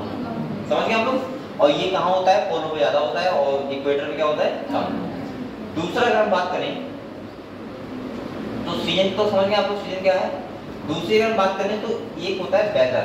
वेदर का मतलब होता है कि कितने टाइप के सीजन है। जैसे आप पोलो पे जाओ, वहाँ पूरी साल ठंड पड़ती रहती है, हमेशा ही ठंड पड़ेगी, पूरी साल ही नहीं हमेशा ठंड पड़ेगी, वहाँ सीजन ही एक ही टाइप का है। और यहाँ पे अगर हम बात करें तो कितने टाइप के हैं, गर्मी अलग है, बरसात अलग है, फिर ठंड अलग है, सही है। यहाँ पे हर टाइप के स्पीशीज को अच्छा लगता है, भाई गर्मी वाले को भी अच्छा लगता है, दो महीने ठंड का मजा लेता है, ठंड वाले होते हैं 2 महीने गर्मी का मजा लेते हैं। तो हर टाइप का सीजन है यहाँ पे, तो जितने टाइप का सीजन होगा उतने टाइप की स्पीशीज यहाँ पे सर्वाइव कर पाएंगे। अगर हम पोलो की बात करें तो सुनो, अब वहां पे क्या होगा, जो गर्मी में सर्वाइव करने वाले एनिमल है क्या वो रह पाएंगे वहां पे? नहीं, वहां वही रह पाएगा ठंड को सर्वाइव करेगा। हाँ खेती का मतलब मान लो, हाँ ठीक है। आप एक बार बताओ, हाँ जैसे यहाँ पे सीजन ज्यादा है तो हम लोग खेती के टाइप कर सकते हैं, लेकिन वहां पे हम हाँ नहीं कर सकते। सही कह रहे, क्यों नहीं होगा, बहुत कुछ नहीं होगा वहाँ। चलो गेहूँ छोड़ो, वहाँ बेटा हमेशा ही बर्फ रहता है, तो खेती कर ही नहीं पाते वहाँ के लोग। वो लोग डिपेंड रहते हैं टूरिस्ट पे, जो टूरिस्ट लोग जाते हैं उनके रुपए पे डिपेंड रहते हैं। वहाँ खेती वेती कहाँ होती है, समझ गए? तो ये कुछ कारण होते हैं जिसकी वजह से क्या होता है, बायोडाइवर्सिटी इक्वेटर पे जाता है, पोलो पे क्या है, कम है। देखो यहाँ पे लिखा हुआ भी है बेटा, जैसे पहला कह रहा है speciation is generally a function of time unlike temperate region subjected to frequent glaciation in the past. Tropical Atlanta has remained created undisturbed for millions of years and thus had a long evolutionary time or species diversification. पहला कह रहा है कि हजारों सालों से यहाँ पे क्या नहीं हुआ है, डिस्टर्ब नहीं हुआ है क्या, एटमॉस्फेयर, और इसीलिए यहाँ पे एवोल्यूशन क्या हो गया है, बहुत अच्छे से हो गया है। समझ गए? इसीलिए डाइवर्सिटी क्या है, ज्यादा। अच्छा ये बताओ, जहाँ एवोल्यूशन ज्यादा होगा क्या वहाँ डाइवर्सिटी ज्यादा नहीं होगी? ज्यादा होगी। दूसरा कह रहा है tropic environment unlike temperate ones are less seasonal. Less season का मतलब क्या होता है, सीजन कम टाइप की होंगी, और कम टाइप की होंगी तो वहां पे भी डाइवर्सिटी क्या होगी, कम होगी। कह रहा है relatively more constant and predictable होगा। कह रहा है सच कांस्टेंट एनवायरनमेंट प्रमोट डीके specialization and lead to a greater species diversity. अभी कह रहा है यहाँ पे एक बार बताओ मुझे, अगर आपका प्रेडिक्टेबल का मतलब होता है कि आपको पता हो कि इस टाइम पे ठंड होती है, इस टाइम पे गर्मी होती है, इस टाइम पे बरसात होती है, सही है? तो इसका मतलब वहाँ पे हमेशा डाइवर्सिटी क्या होगी, ज्यादा रहेगी कंपेयर टू जहाँ हमें पता ही नहीं है कि कल कितना ठंड पड़ेगा, परसों पता नहीं कितना ठंड पड़ जाएगा, उससे अगले कब बहुत कम पड़े। तो इसका मतलब ये है कि यहाँ पे हम बोल सकते हैं कि इसका मतलब क्या है, वो अनप्रेडिक्टेबल होता है, और वहाँ पे डाइवर्सिटी क्या रहेगी, कम। एक बात बताओ, आप लोग ऐसी जगह रहना ज्यादा पसंद करोगे जहाँ पे हर टाइप का सीजन हो, या ऐसे रहना पसंद करोगे जहाँ पे खाली ठंड पड़ रही है या खाली गर्मी पड़ रही है? बताओ, तुम बताओ। हर टाइप का वहाँ रहना पसंद करोगे? चलो तुम बताओ, हर टाइप का तुम बताओ, कहाँ रहना पसंद करोगे? हाँ बताओ, जहाँ सारे टाइप के सीजन हो वहीं रहना पसंद करोगे, तुम कहाँ पसंद करोगे? ठंडों में बोलोगे, और तुम? जहाँ सब लोग रहेंगे। हाँ ऐसे बोलो ना, मेरे को सब लोग मतलब क्या हुआ, मतलब फैमिली पे आ गए तो जहाँ फैमिली रहेगी वहाँ रहेंगे। समझते? देखो चलो बेटा, अब यहाँ देखो, मेरा मतलब ये है, आप लोगों को लग रहा हो कि सर वहाँ तो बहुत मजा आता होगा जहाँ पे ठंडी ठंड है, वो बेटा मजा खाली 1 महीने के लिए आता है अगर आप घूमने जाओगे तब। लेकिन अगर आपसे कहा जाए कि आपको 10 साल यहाँ रहना है, तो आप लोग यही सोचोगे यही सही थे। ऐसे पहाड़ होते हैं, पहाड़ों में तो घूमने जाते हैं, बहुत मजा आता है। लेकिन अगर उनसे कहा जाए कि 1 साल यही रहोगे तो तुम्हें वो मजा नहीं आएगा। वो मजा हमारा जो है इधर ही सही है, सही है। हर टाइप का सीजन देख लेते हैं, गर्मी ठंड सब कुछ देख लेते हैं। बरसात भी हो रही है, कई जगह ऐसे हैं जहाँ बरसात ही होती रहती है हमेशा, बरसात रुकती नहीं कभी। मेघालय साइड में बरसात होती रहती है हमेशा। तो कुछ जगह हमारे यहाँ बहुत अच्छा है पीलीभीत, ठीक है। आप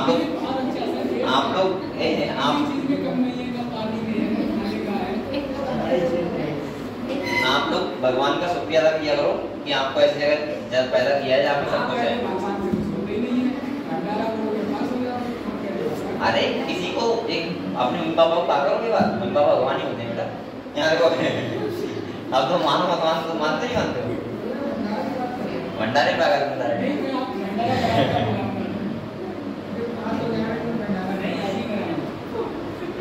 चलो अब इधर देखिए बेटा, यहाँ देखिए।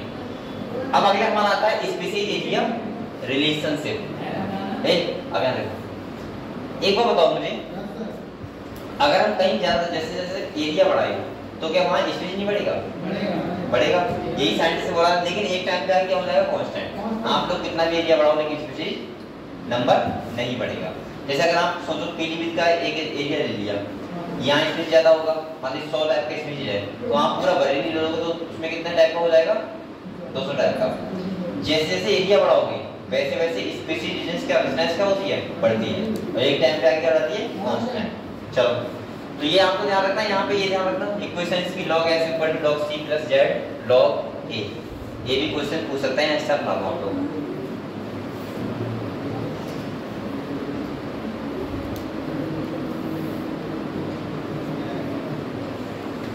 ये पूछ सकता है ध्यान रखना, ठीक है। चलो अगले आते हैं।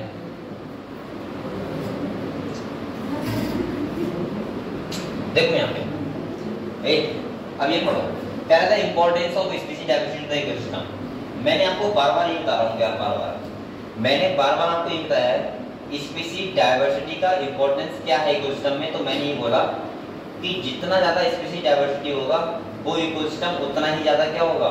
स्टेबल। मतलब उतना ही ज्यादा क्या होगा? मजबूत होगा। उतना ही ज्यादा वहां पे क्या होगा? फूड चेन होगा। उतना ही ज्यादा वहां पे फाइनेंशियल मतलब हर टाइप से क्या होगा? प्रोडक्टिविटी ज्यादा होगी। जहां पे डाइवर्सिटी क्या होगी? ज्यादा, उतना ज्यादा प्रेडिक्टेबल होगा। आपको पता होगा कि यहाँ पे कोई खतरा नहीं है। लेकिन जहां डाइवर्सिटी कम होगा वहां हमेशा अनस्टेबल रहेगा इकोसिस्टम।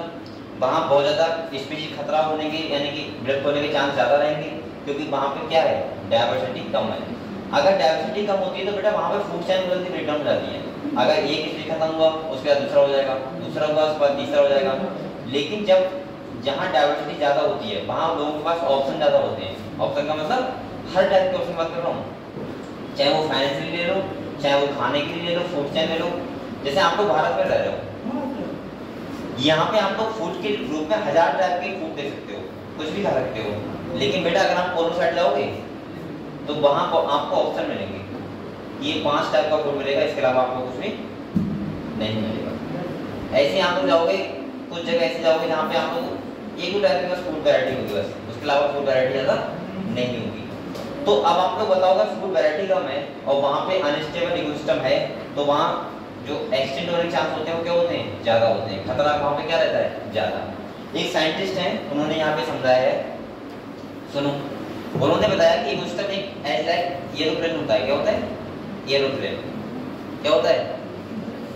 और जिसे बोलते हैं रिबैट्स। अब सुनो बात को, अगर ये इकोसिस्टम क्या है?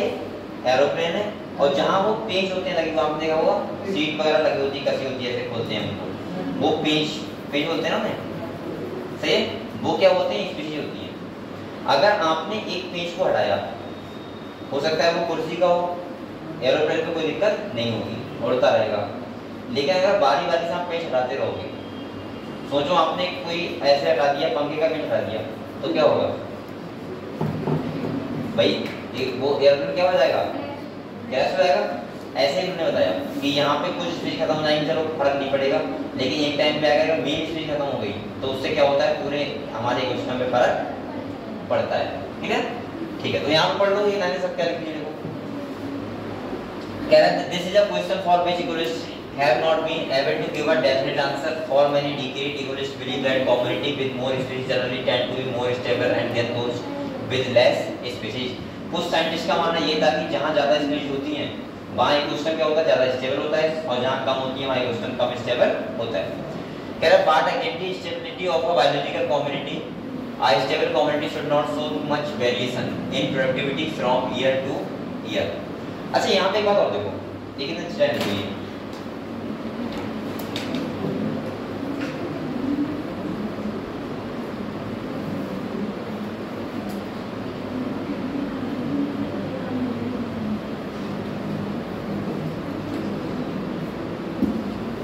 यहाँ तो क्या लिखा होगा बेटा? एक बार पढ़ो।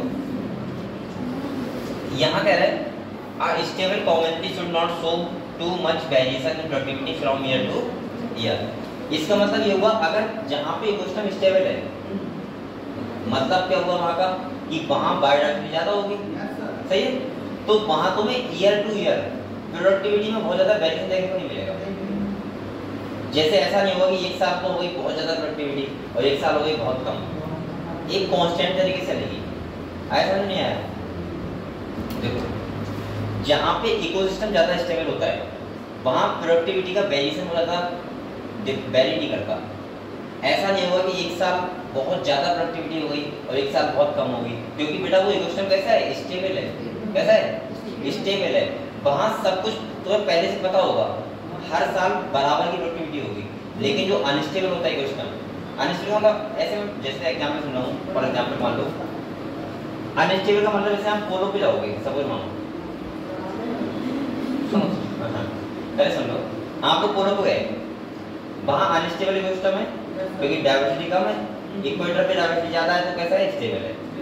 बेटा आप पोलो पे जाओगे तो वहाँ अनस्टेबल इकोसिस्टम होगा, वहाँ प्रोडक्टिविटी हर साल वेरी करेगी। जैसे वो लोग डिपेंड किस बात पे? पहले देखो डिपेंड वो किस बात पे रहते हैं, जिससे टूरिस्ट आते हैं उनके बाद उनके डिपेंड रहते हैं। एक साल तो उन्हें कमाई करनी 5 लाख की, लेकिन एक साल वो कर पाएंगे वहाँ 10,000 की। वहाँ साल टू साल प्रोडक्टिविटी का वेरिएशन क्या रहेगा? बहुत ज़्यादा रहेगा, मतलब कभी बहुत कम कभी बहुत ज़्यादा। अब आप आ जाओ भारत में, कोई आदमी मतलब बिजनेस कर रहा है, सपोज मानो, या बिजनेस तो नहीं बोलूँगा, कोई भी काम कर रहा है मान लिया, उसकी प्रोडक्टिविटी लगभग हर साल सेम रहेगी, क्योंकि यहाँ वेरिएशन बहुत ज़्यादा नहीं होंगे। इकोसिस्टम कैसा है? स्टेबल है। अब समझ नहीं आ रहा आपको? तो यहाँ पे जो प्रोडक्टिविटी का हर साल का रहेगा एवरेज, क्या रहेगा? सेम। आया समझ में आपको? वेरिएशन कहाँ ज़्यादा होगा प्रोडक्टिविटी में? जहाँ अनस्टेबल इकोसिस्टम होगा, और जहाँ स्टेबल होगा वहाँ कैसा रहेगा? सेम। क्लियर? तो ये लाइन ये बता रही है, और ये स्टेटमेंट में क्वेश्चन वो दे सकता है, बड़ा ध्यान रखना। फिर सुन लो, stable community should not show too much variation, मतलब स्टेबल कम्युनिटी तो वेरिएशन शो नहीं करेगी। किसमें? प्रोडक्टिविटी में, साल टू साल। ये मत वेरिएशन मतलब समझ रहे हो? कभी 1 लाख तो कभी 2,000, ऐसा नहीं होगा, मतलब एक स्टेबल तरीके से रहेगा। समझ गए? ठीक है। अगले देखो, कह रहा है बेटा operational disturbance a nature of man made and must also be restricted to investment by any special we don't this. अभी मैं समझा दूंगा आपको मेरे को।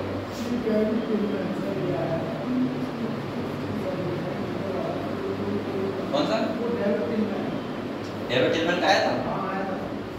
हाँ, ये लिखा है Tilman found that plot with more species so less year to year variation in total biomass. अब देखो मैं इनका समझा रहा हूँ क्या बता रहे हैं। यहाँ देखो बेटा, यही तो मैंने समझाया था आपको उस टाइम।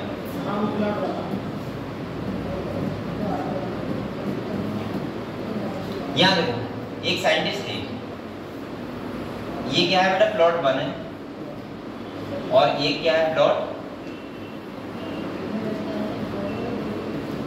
2 है।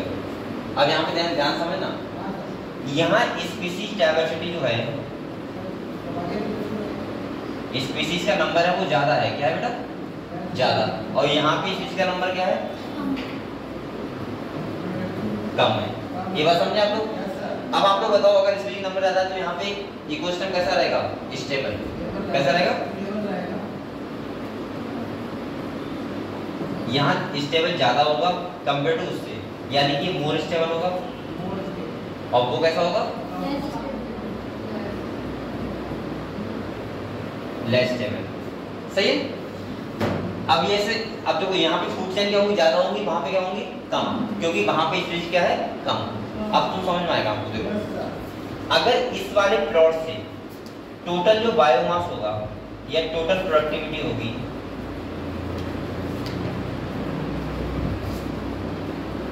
जितनी प्रोडक्टिविटी हो रही है उसका जो हर साल के साथ वेरिएशन होगा वो बहुत कम होगा।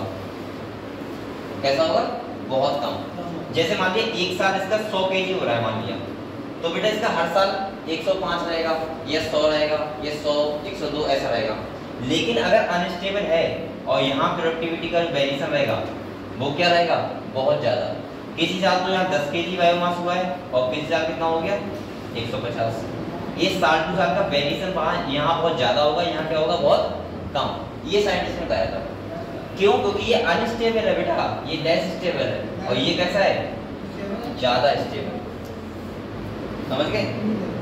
क्लियर हुआ? अब अगर आपको ऐसा ना पता हो तो आप तो ये सब बात लिख लो। टोटल प्रोडक्टिविटी का जो वेरिएशन होगा वो यहाँ पे क्या होगा? कम होगा, और यहाँ क्या होगा? वेरिएशन ज्यादा होगा।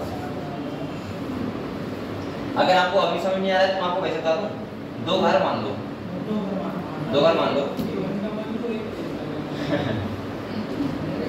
एक 2 घर मान लिया। आप लोग बताओ अगर वहां पे 2 घरों में क्या मैं कैसे बताऊंगी, बता सकते हैं?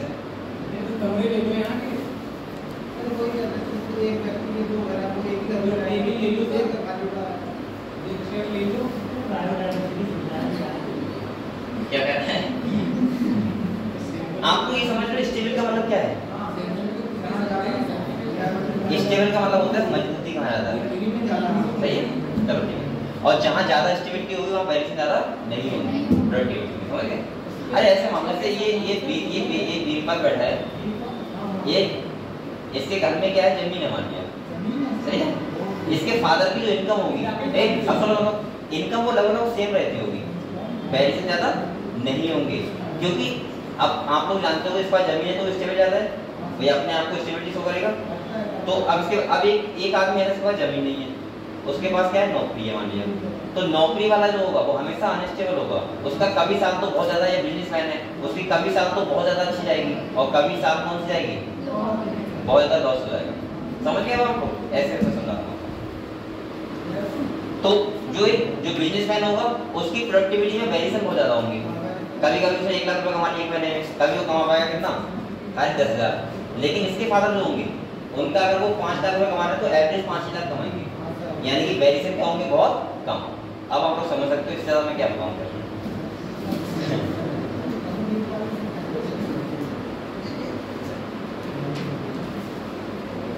चलो पढ़े अगले। तो ये बताया था इन्हें डेविड टिलमैन ने, ये क्वेश्चन नीट में आ चुका है बेटा। अगले देखो, यही में देखो,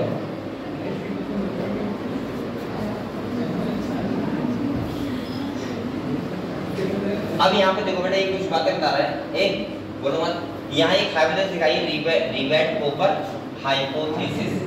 यहाँ इन्होंने क्या बताया, मैं बता दे रहा हूँ, क्या देखो बेटा, इन्होंने ये बताया कि इन्होंने इकोसिस्टम को माना एक क्या, एयरोप्लेन, ये और स्पेस क्या माना, एक पेज, जो जिससे बोल्ट वगैरह वो होते हैं, कसे होते हैं, पंखे वगैरह या फिर पूरा हेलीकॉप्टर लगा होता है, ठीक है, वो एयरोप्लेन में लगे होते हैं।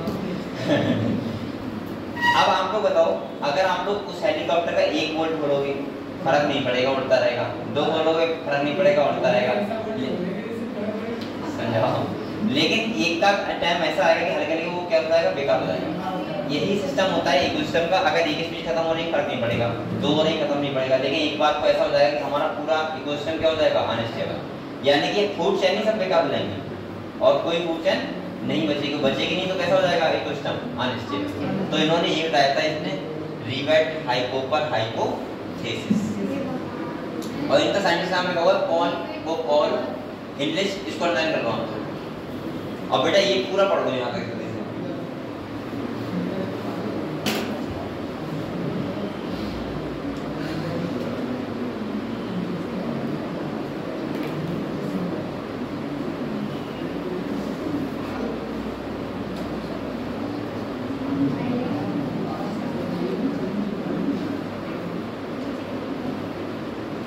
सही से बैठ के बैठा है, तो अगर नहीं बैठा बेटा क्लास में बैठने की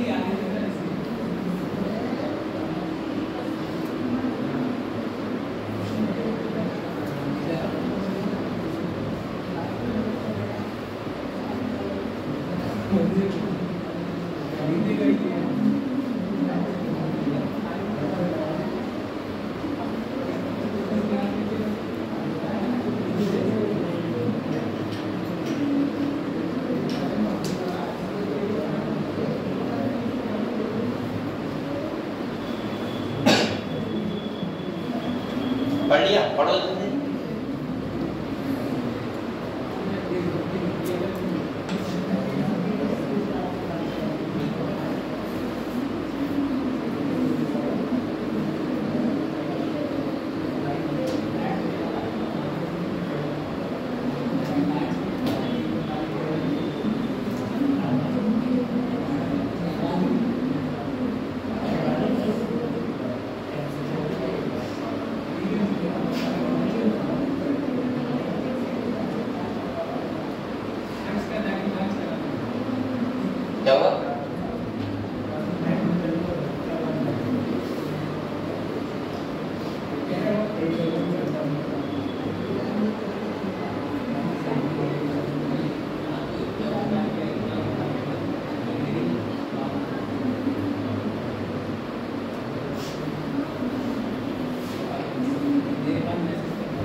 इसके बाद मैं आपको रिवीजन करवाऊंगा, ठीक है, क्वाड्रेटिक चैप्टर का।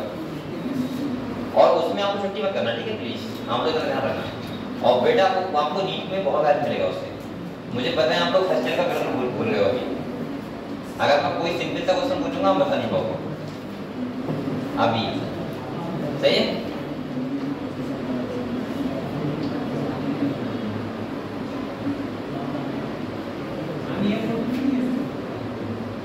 लो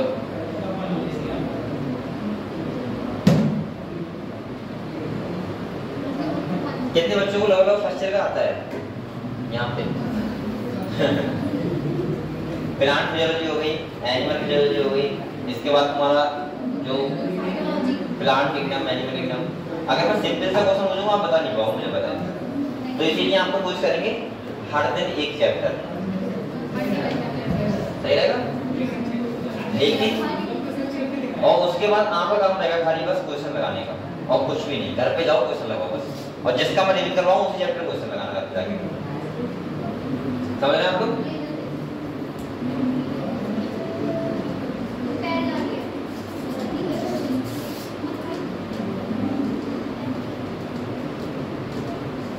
पढ़ो बेटा। ये कितना बचा है? 2 पेज। ये कल खत्म कर देंगे हम लोग, ठीक है। और उसके बाद कल मैं आपको सेकंड चैप्टर का रिवीजन भी करवा दूंगा साथ में।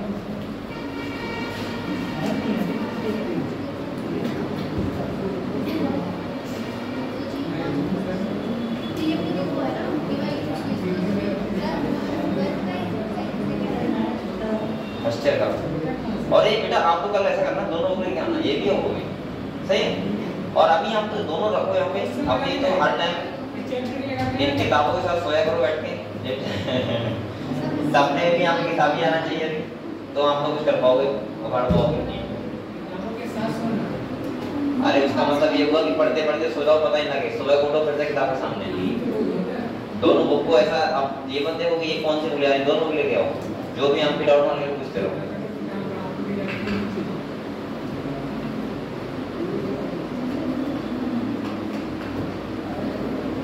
चलो ठीक है बेटा, इस पर हम लोग कर लेते हैं।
हो गया, काफी हो गया।